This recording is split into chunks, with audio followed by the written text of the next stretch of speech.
Hello aspirants. Geography prepare అయ్యారా మీరు ఇప్పటి వరకు? ప్రిపేర్ అయితే మీకు ఇండియన్ స్టాండర్డ్ టైమ్ గురించి తెలిసే ఉంటుంది. తెలీదా? తెలుసుకుందామండి. ఎందుకంటే చాలా కాంపిటీటివ్ ఎగ్జామ్స్‌లో మనకి ఇండియన్ స్టాండర్డ్ టైమ్ అనేది మన భారతదేశంలో ఎన్ని స్టేట్స్ మీదుగా పాస్ అవుతుంది అని చెప్పేసి అడుగుతూ ఉంటారనమాట. సో, ముందుగా ఇండియన్ స్టాండర్డ్ టైమ్ లేదా స్టాండర్డ్ మెరిడియన్ ఆఫ్ ఇండియా అనేది మన 82½ డిగ్రీస్ ఈస్ట్ లాంగిట్యూడ్ అని చెప్పేసి చెప్పుకోవచ్చు మనం. సో, అది ఎన్ని స్టేట్స్ మీదుగా పాస్ అవుతుంది? అంటే కొంతమంది యూపీ చెప్తారు. తర్వాత ఎంపీ చెప్తారు. కాకపోతే ఇక్కడ చాలామంది కన్‌ఫ్యూజ్ అయ్యేది ఏంటి అంటే, అసలు ఒడిషా మీదుగా పాస్ అవుతుందా లేదా అని చెప్పేసి కన్‌ఫ్యూజ్ అవుతారు. సో, చూడండి ఇక్కడ ఒడిషా స్టేట్ మొత్తంలో గూడా ఈ లాస్ట్ ఈ తోక బిట్ దగ్గర ఐఎస్‌టీ అనేది పాస్ అవుతుందనమాట. సో, నేను మీకోసం ఒక నిమోనిక్ తీసుకొచ్చాను. ఇది మీకు చాలా హెల్ప్ అవుతుంది. సో, ఆ నిమోనిక్ పేరే ఉమా చోర్. So, U for Uttar Pradesh, M for Madhya Pradesh, A for Andhra Pradesh, CH అంటే ఛత్తీస్‌గఢ్, ఓఆర్ అంటే ఒడిస్సా అనమాట. ఓకేనా? సో, ఈ 5 స్టేట్స్ మీదుగా మన ఇండియన్ స్టాండర్డ్ టైమ్ అనేది పాస్ అవుతుంది.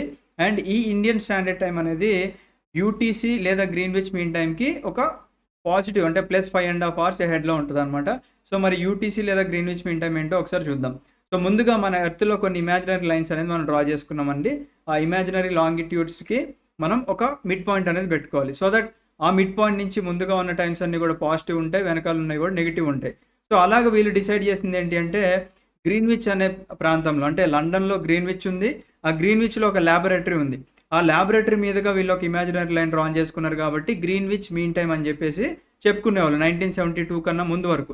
1972 తర్వాత ఏం చెప్తున్నారంటే దీన్నే యూటీసీ అని చెప్పేసి పిలుచుకుంటున్నారనమాట. అంటే యూనివర్సల్ కోఆర్డినేటెడ్ టైమ్ లేదా యూనివర్సల్ టైమ్ కోఆర్డినేటెడ్ అని చెప్పేసి పిలుచుకుంటున్నారనమాట. సో, ఈ యూటీసీకి మన భారతదేశం చూసుకున్నట్లయితే +5½ అవర్స్ హెడ్‌లో ఉంటది. సో, చూడండి ఇక్కడ ఒక హాఫ్ అన్ అవర్ తర్వాత +1, 2, 3, 4, 5 సో, ఇక్కడ మన ఐఎస్‌టీ అనేది పాస్ అవుతుంది చూడండి. రైట్? సో, ఇలాంటి మరిన్ని ఇంట్రెస్టింగ్ ఫ్యాక్ట్స్ తెలుసుకోవాలి అనుకుంటే మన వీఐపీ ఐఏఎస్ అకాడమీ యూట్యూబ్ ఛానల్‌ని మరియు ఇన్‌స్టాగ్రామ్ ఛానల్‌ని మీరు సబ్స్క్రైబ్ చేసుకోండి. Thank you. జై హింద్.